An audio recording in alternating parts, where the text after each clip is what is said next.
Hello,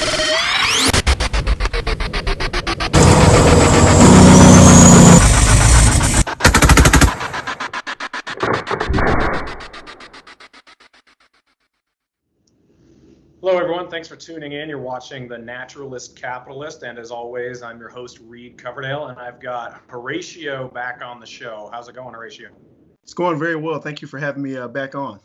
Yeah, absolutely. It's been about 2 months since we had you on, and we had a pretty good conversation just about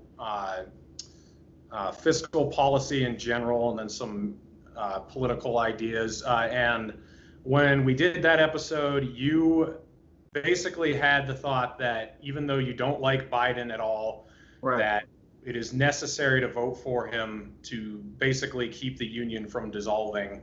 But over the last couple months, your opinion has shifted on that. So I was wondering if you could just tell us what changed, what has happened over the last couple months to make you think differently now.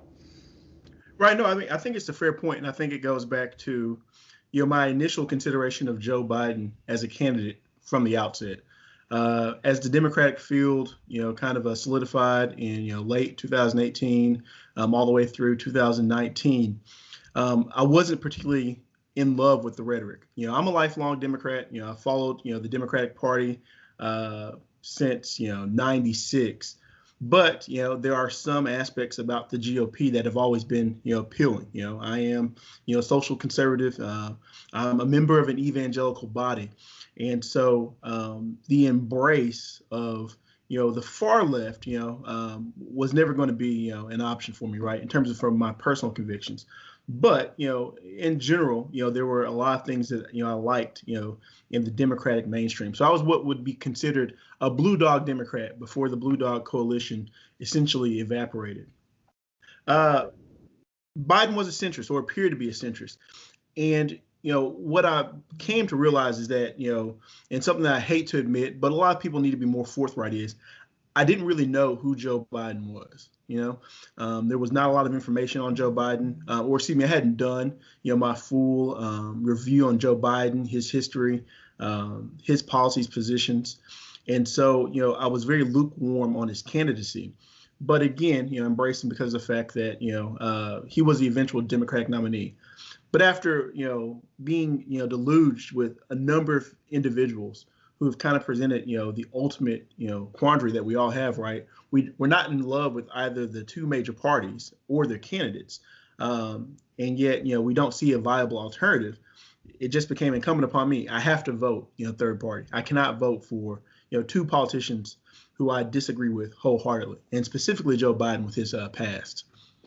Yeah, so this was the first year I'd ever really gotten involved with the Democrats. I was working on Tulsi Gabbard's campaign. Yep. And from kind of the progressive left, there was just this vitriol toward you, the moderate Democrat. Like there was, right.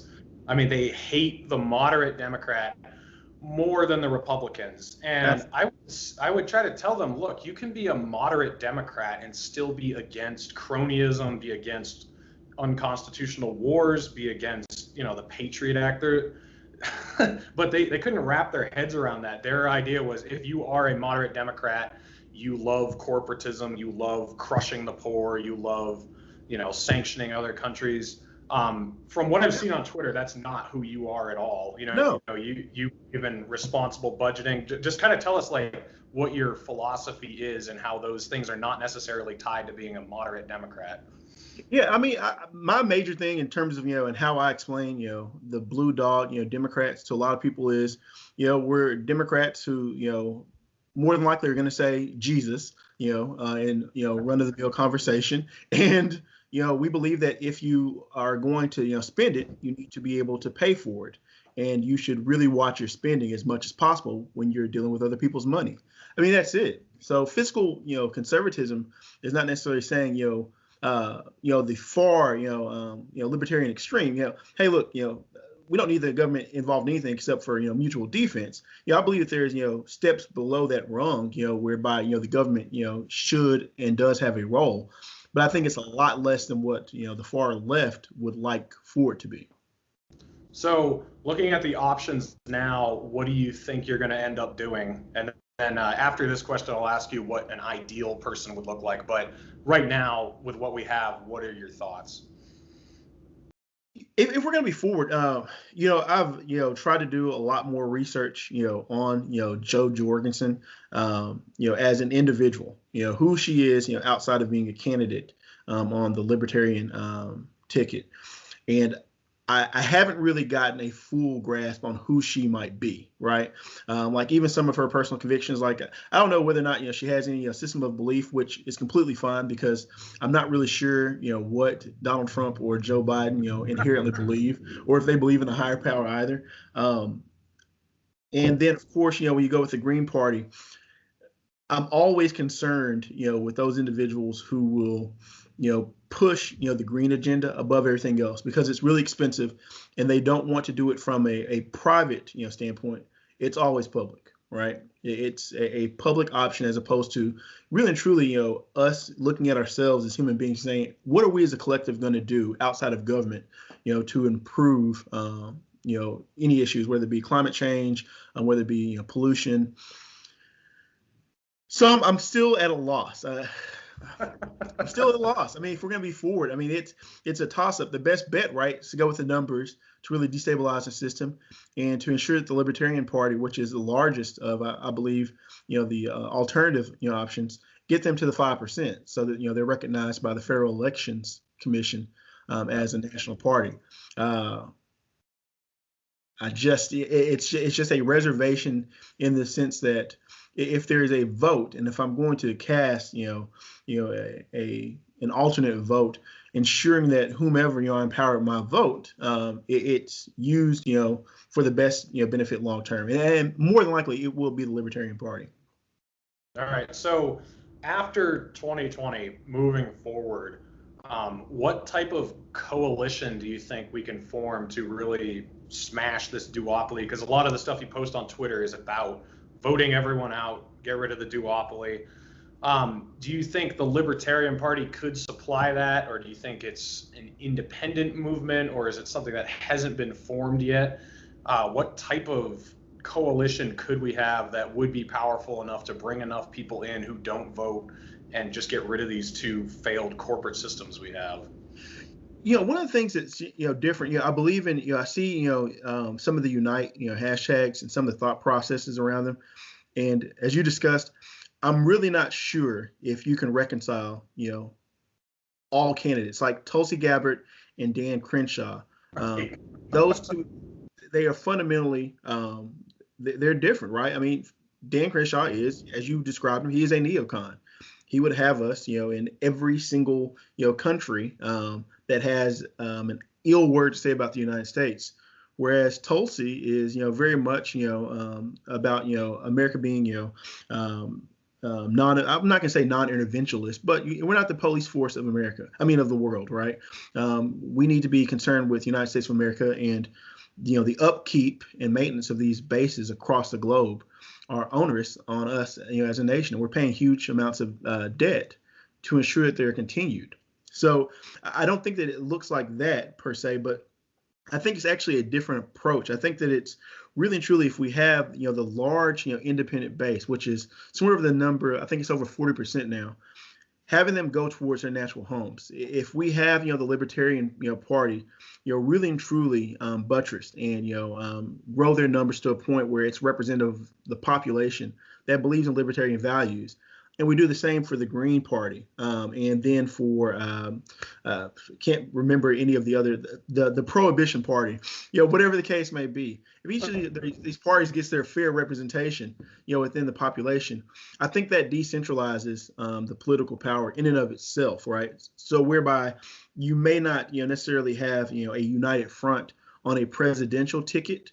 You do have a deconcentration of power in the House and hopefully even in the Senate, because I do believe that some states will elect a libertarian candidate. I think that if Rand Paul were to run as a libertarian as opposed to as a Republican, I think he stands a good chance of standing up and being elected in Kentucky.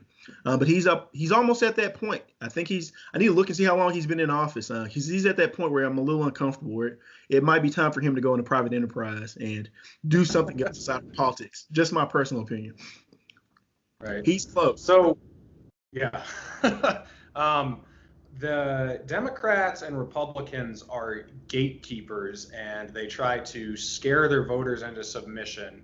So they try to scare me by saying if we don't win, there's going to be socialism, there's going to be communism, they're going to take your guns away, like they try to, and then you being a black guy, like they're the Democrats, they're totally gatekeepers in that respect. So I think people are starting to realize that these fears that they're throwing at us are really not that valid, because a lot of the things that they like to say the other side is going to do, they actually end up instituting themselves. Have you seen that? Without a doubt. I mean, if you look at, just in terms of deficit spending is always, one of the huge, hallmarks of any, conservative rebellion when Democrats, are in office, right? So Democrats, run up these huge deficits, whatever the case may be. It's problematic, it's, unmanageable. Trump's running hundreds of billions of dollars in deficits each year. And this year, granted, COVID is, a peculiar beast, but we're still expected to spend, $3 trillion to $4 trillion and go into the deficit. So we're coming up on $30 trillion of national debt. That's problematic. But conservatives are stone cold silent about it unless Democrats, come up with legislation. That's weird. That's very weird. And there should be a Tea Party rebellion when it comes to debt. Donald Trump says he's going to take away guns. He said we can just take them away, without asking, without passing legislation. Yep.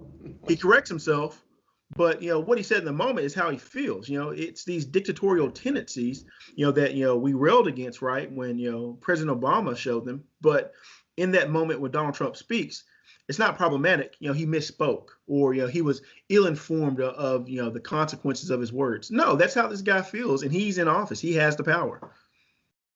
Yeah. So something else I wanted to ask you, being a centrist Democrat, there is the typical narrative from the corporate media that the Democrats are moving far left and the Republicans are moving far right. Right. I don't really see that. I see little splinters of that happening, but in general, I see both of them almost becoming the same thing, where they disagree on a few hot button issues to keep us divided. But I was talking to one of my friends the other day who I had on the show after we were done recording, and we were talking about if Donald Trump loses this election, that the Republican Party might splinter and the Democratic Party could become the new Republican Party, because they're not really that far apart. And then you have this crazy far right section of the kind of racist, extremist Republicans. But the Democrats really aren't that far away in policy. Has that been your reflection too? Is that kind of how you view them? I think that's, the final nail, and again, so I was, a Barack Obama voter in November of 2008. So, I'm excited. This guy has promised, hope, and, he's promised, all these, grandiose, ideas about how we're going to, have a new way of governance in DC. And he gets into office, and there's this sinking, feeling in my gut that, this seems like politics as usual, right? And not only does this seem like politics as usual, the guy who I've cast my lots with, he's not knowledgeable enough about politics in order to really and truly advance an agenda, even if he did feel otherwise. I think that, Washington, D.C. is a swamp without question. And, the swamp itself is really and truly what's at the center. A lot of people like to call it deep state, and they have all these other conspiratorial mindsets. It's really and truly not that deep, right? It's that bureaucrat who's worked in this position as the assistant deputy secretary of state for 25 years, and irrespective of who's the president, this person has outsized influence on, our policy towards Turkey, or, the ambassador for, Lithuania, who has built some sort of Eastern European coalition and, secretly also has, affinity, for Russia and has, contacts with the Kremlin. It's not, a deep, like network of spies and assets. I mean, these people are, fairly, out in public, and what their consistent philosophies are, and how a level of intractability on their behalf has led to some issues in D.C. And the politicians just go through a dance because, if we're honest, a lot of them don't know what's going on a day-to-day basis. They're not familiar with their constituencies. Like I was discussing, Mitch McConnell probably spends less time in Kentucky in a year than he does in the coast of Maine, right? I mean, there's not that much for Mitch McConnell to do in Kentucky. He's too rich anyway. But you're so detached from your core constituency. You're so detached from what their needs are, and when you get to a certain age, not to be an ageist, you're detached from just some of the needs of the population. So you're going to go towards the people who you're going to go towards your aides. And where were your aides educated? Your aides were probably educated at Harvard, Princeton, Yale, Stanford. Where were the Democrats' aides probably lectured and mentored at and matriculated at Harvard, Yale, Stanford? So they're coming from the same schools. Like, right. That's the part of the swamp that no one likes to discuss, and where I like to just harp a lot. These kids are all coming from the same schools and providing the same level of insight to senators who ostensibly and congressmen who ostensibly have varying degrees of insight or input onto some of our national issues. Yeah, I mean, I think you're totally right with that. Everyone is putting all the focus on who wins the presidential election this year, and there's very little focus on, first of all, just congressional candidates in general, right, but also the systems we have in place that have allowed corporations to buy our government. And people expect things to change without addressing that core issue.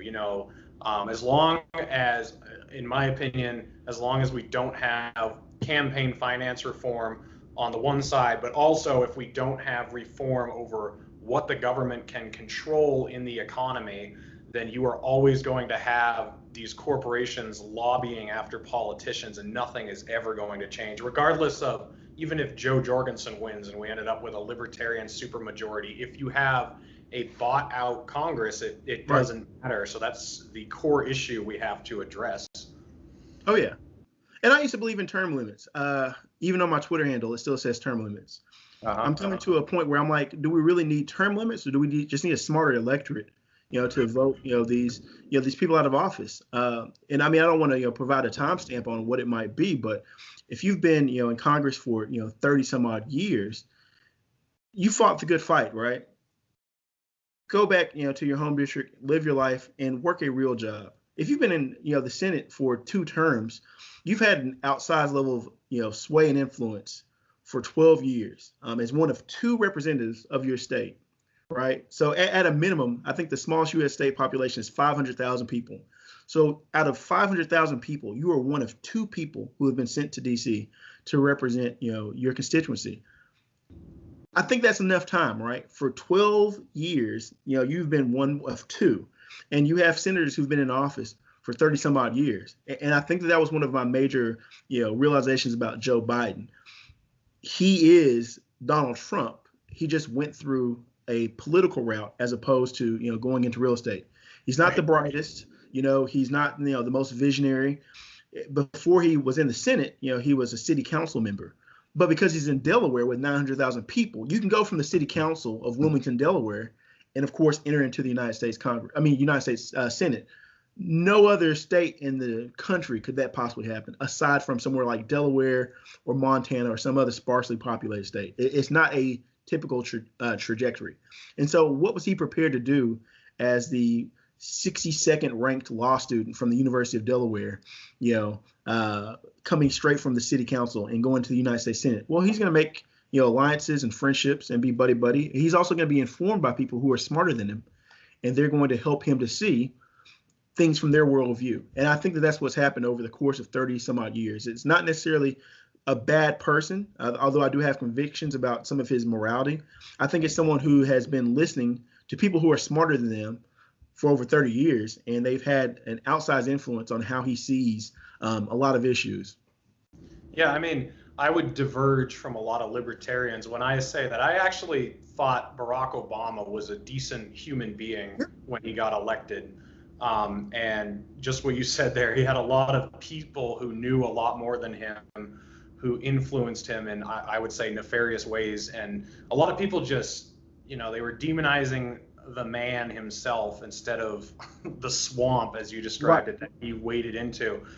Because you're talking about a junior senator who has very little experience in government, and then he is put in a hard position, following up George W. Bush. I loved your tweet the other day, by the way, about how Trump is just destroying America. George Bush has just destroyed the world. I thought that was great. But yeah, that's exactly what happens with all these people. You mentioned that, term limits might not be a solution because the electorate is just not very intelligent, which is something I agree with. If you put term limits in, you wouldn't necessarily end up with politicians who are any better than the incumbents. Why do you think that is? Do you think that's just because people are zoned out because of everything that's going on in life these days? Or is there some intentional background force that has made the public more that way? I'm not I also don't believe a lot in, the hypnotization factor from like Google or Facebook, or a lot of outside players. I think that if we're honest, there are issues with the American education system in terms of building up and developing, cultivating individuals who are capable of critical thought, who are capable of independent analysis, and also being able to arrive at conclusions and defending those conclusions, right?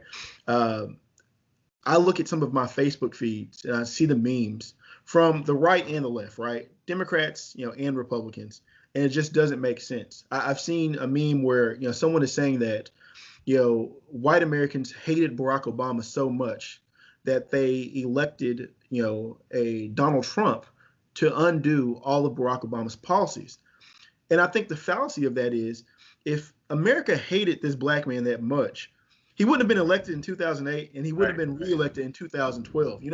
Like, despite the fact that we're a growing and more diverse nation, white Americans still outnumber every other racial group by a wide margin.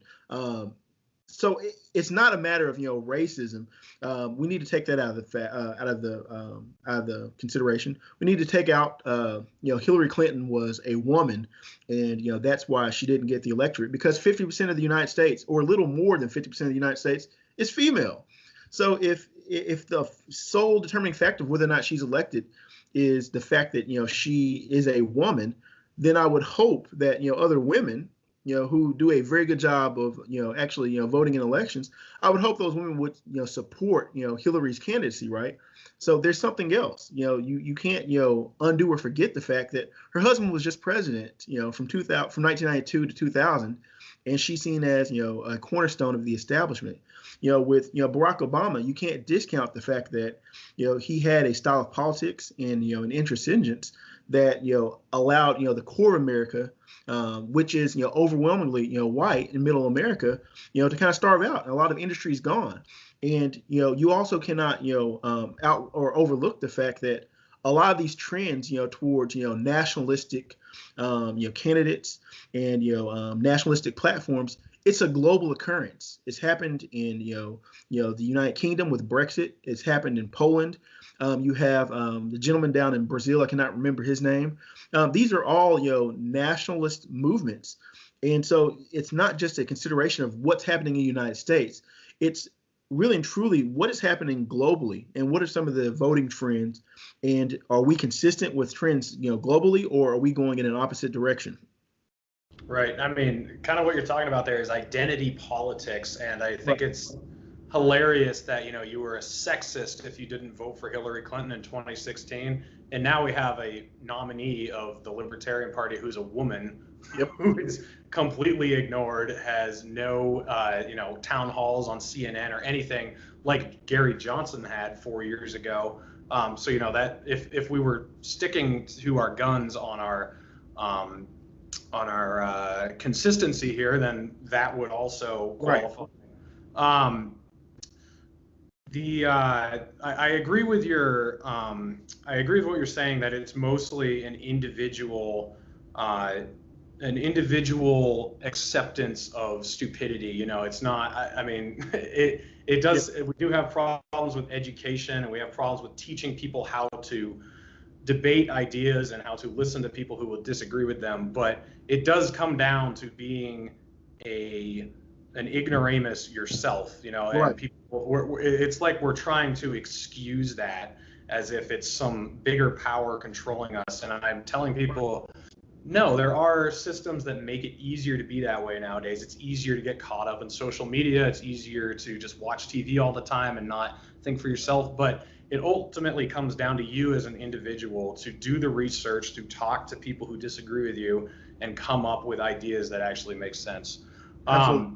When I had you on last time, it was 2 months ago, so it was before Joe picked Kamala Harris, but I remember asking you what you would think if Kamala Harris was chosen, and you said that was definitely a detraction, nothing attractive about that pick. So that has happened. Right.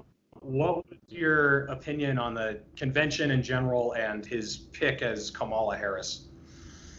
Well, the convention was weird, if we're going to be honest. It was really weird. And, being forward and completely honest, the convention was also, blacker than the United States of America as a whole, right? I think that, with the black electorate, we're 14% of the population. Right. And possibly I haven't seen what part of the actual voting population, the individuals who are able to vote, who then go and vote. But we make up, a marginal percentage of that as well. And so I think that, when I see, just some of the visuals, from, the DNC convention, whether it be Kerry Washington hosting and, Tracy Ellis Ross and Billy Porter with that interesting rendition of something that's happening here. You have a lot of black faces, even in terms of like the individuals who actually nominated or read off the electoral votes. But really and truly, where's the diversity in terms of like your policies? So right. You have this beautiful display, where you have this cornucopia of races, a lot of black faces. But in terms of the actual policies that you're advancing, it was really short of that. And a lot of people have commented and said that, the point of the convention is really and truly to get people excited. But you have to realize that Joe Biden is dealing with an unusually low level of enthusiasm from his voter base. People are not excited about him because he's been in politics for 40 some odd years. And we know who he is. And he has shown himself to be, politically expedient and to do what is politically expedient. Kamala Harris then comes into the fold as his VP. And you have a segment of the black population which is excited, which is screaming for representation, and which is happy because she went to a historically black college or university, and she was a member of a historically black sorority. But in terms of her policies and her practices, she has always done what has been politically expedient to Kamala Harris, right? And a lot of people have put forward this proclamation that she's only been doing her job as a DA.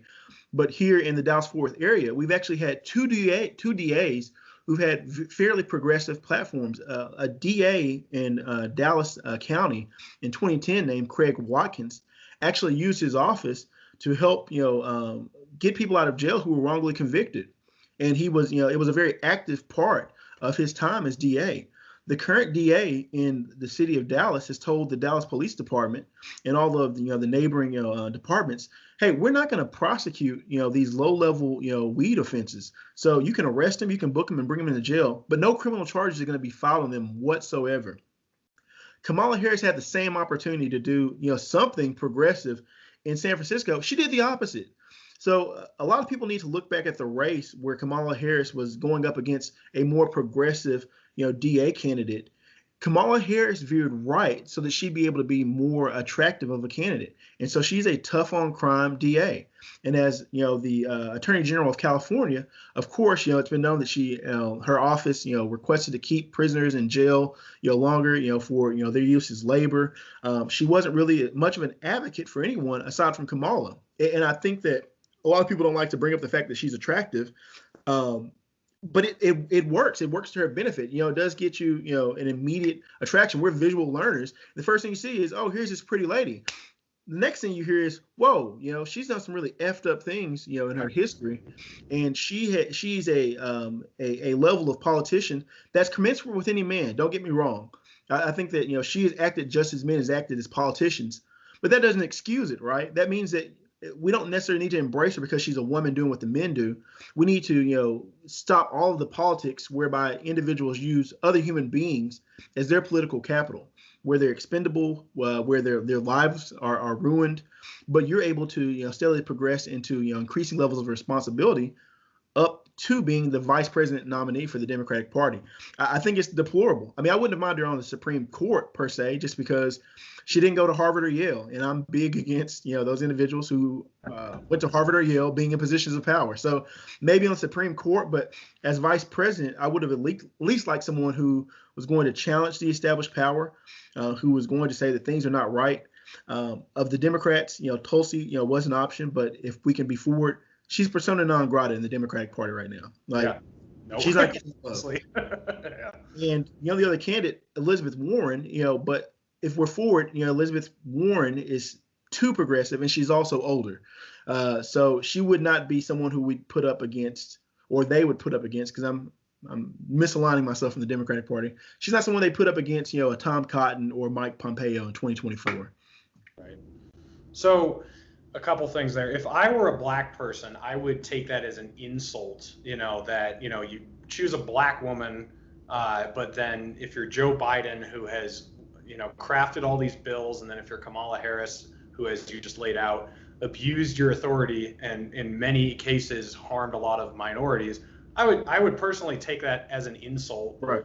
But the other half of that that's interesting is it seems to me like Joe Biden already has the black vote locked in. I mean, that's why he won South Carolina. That's how he won the primary, aside from, in my opinion, obvious rigging by forcing everyone to drop out on Super Tuesday. But why? It seems like a move in the wrong direction. It seems like he needs to go more toward the progressive left, because they're the ones who are really, turned off by him. It seems like he actually would need to choose someone like Elizabeth Warren, or even Bernie Sanders, as crazy as that sounds, someone right, at least who has those policies. It just seems like a complete miscalculation in my book. I think if anything, it actually helps Trump, not as much as it should, because people don't know enough about Kamala Harris or about Joe Biden, but I think it still does help Trump, because the ones who are tuned in and care about policy, they see that just as a middle finger move, really. Right. And, I mean, to answer your question, just being forward, black people are not monolithic, right? So, there is, a very substantial presence, of the black community within the Bernie camp. So he definitely had a segment of the black community, not as much as he was able to, really sway the Hispanic community with his policies. And I think that, you had, other, nominees on the Democratic side, sprinkled amongst, the Democratic candidates. Whereas, even, I know some black candidates or some black people who were big fans of Mike Bloomberg for his, abbreviated entry into the Democratic, race. But you still have a lot of, decision makers and tastemakers and influencers, on the black, Democratic side, who are members of the establishment. And I think that one of the major ways that, the black, community in the United States has been, disserviced is by putting, a lot of trust into, the Black Congressional Caucus and the NAACP.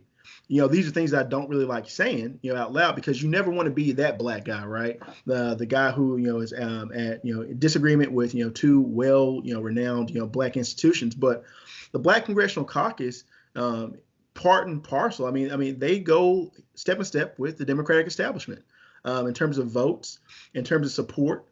And I think that one of the things that people neglect when they even discuss Joe Biden in the 1994 crime bill, it was openly known, that the 1994 crime bill would have a disproportionate impact on the Black community. They discussed it in 1994. Black Congress members were aware of this. But the Black Congressional Caucus, under pressure from Bill Clinton, in hopes of helping them keep a majority in the Congress for 1994, they acquiesced and they went along with the 1994 crime bill.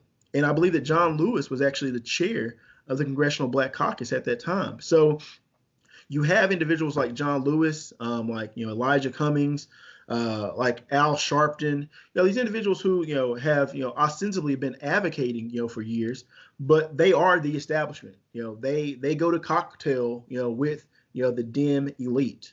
They are not fighting for changes independent of the Democratic Party. Their votes, more often than not, are going to be in line with the Democratic Party vote, not because it's beneficial to their constituencies, but because more or less it's beneficial to the Democratic Party. Right. Yeah. I mean, the Democrats are always talking about, destroying racism and destroying sexism, but in my opinion, they're the biggest collectivists ever. And I think it's kind of what you just laid out, that they know that it's a potential voting block for them. And Joe Biden, even though the things he's said have been extremely offensive, like whatever he said about the Hispanic community being, diverse, unlike the Black community, whatever that comment was. But in my opinion, like, it's actually good to finally see someone saying that, because he's just stating the truth, because he's so gone that he can't even realize how bad it sounds. But that's pretty much true, and that's the Republicans do it just with different sorts of collectivism. They do it with poor white people, or just people in Appalachia. They have their compartmentalized voting blocks that they try to go after. That's why I'm a libertarian, because libertarianism is about individualism. It's not about if you're white, Black, woman, man, gay, straight. It's just what do you need as a person? And I think that pretty much every other party, and I'd even say the Green Party, is into that collectivism, and it's really I think it should be a turnoff to anybody. It certainly is to me. So. Right. I mean, because if I'm a voter, right, and if my vote is so powerful, in any given election, why would I not do what is in my best interest to wield that power for my benefit, right, or for the benefit of my family or my community? Why would I, be, negligent in how I use my power for some greater good that I never see, the benefit of?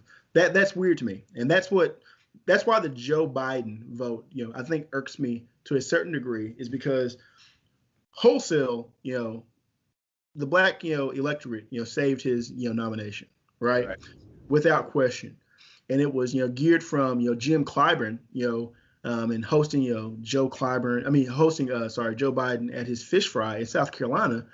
But that district that Jim Clyburn represents is one of the poorest districts in the United States of America. So you're giving this man enormous sway, by, ensuring that, you're offering his support. What's the quid pro quo? What are your constituents going to benefit, from you, endorsing him? How are your constituents, going to be able to see, change in the next, 2 to 4 years with Joe Biden in office if they didn't see it in the preceding 50 years? And that's the big question, where I guess the level of detachment a lot of these, Congress men and women have. They are able to properly, show, their achievements and their successes as representative of the collective successes of their communities. So, and it's the same way on the other side, if we're going to be honest, right? Like if I'm in Alabama or Mississippi, and it's one of the poor states, in, the nation, and, my state is, reducing the amount of, money, for education, left and right. If, they're passing, laws, that for, drug convictions that are harmful to me and my community, and we just want to smoke meth, in peace. Why am I going to vote Republican, right? Why would I not, really and truly go for, an option whereby I'm able to, rise or fail on my own, without, government oversight? Why, if I'm in Alabama and, my kids are not doing well, why would I want to, listen to what someone in DC has to say about how I'm educating my kids if we're already behind?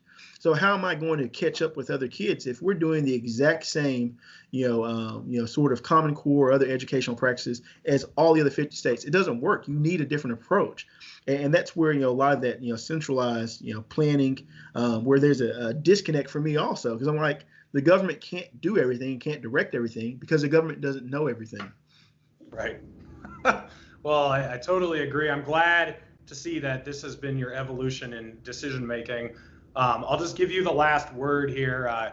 What do you hope to see this year going forward? Between now and the election, what is your general goal going to be on social media and in general in life, trying to talk to other voters or just people in general about the way things are going? Yeah, I think that, this year is very emotional. If we're going to be honest, the thing that, Donald Trump enjoys, the level of enthusiasm from his base is super high. And kudos to him, because he has missed the mark on several promises, from when he came into office. But he's delivered on some other things. He's been tough on China. He's been able to ensure that the economy was running well before COVID, and so his base is very enthused about his chances and prospects for re-election. And on the other side, you have a group that is hell-bent on getting him out of office.